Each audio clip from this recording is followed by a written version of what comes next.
கொடுத்த வாக்கிற்காக, நம்பும் நியாயத்திற்காக, காக்கும் தர்மத்திற்காக எவரையும் எதிர்த்து நில்.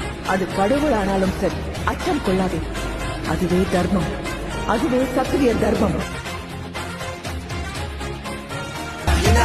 புதுசு வரலாறு பெருசு, இன்னும் மானுட குலமோ நீங்க புகழ தொட்டது கிடையாது.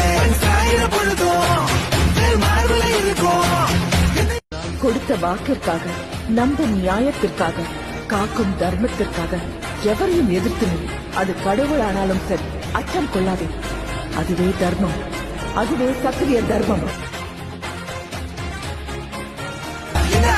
புதுசு வரலாறு பெருசு, இன்னும் மானுட குலமோ நீங்க புகழ தொட்டது கிடையாது. சாயிர பொழுதும்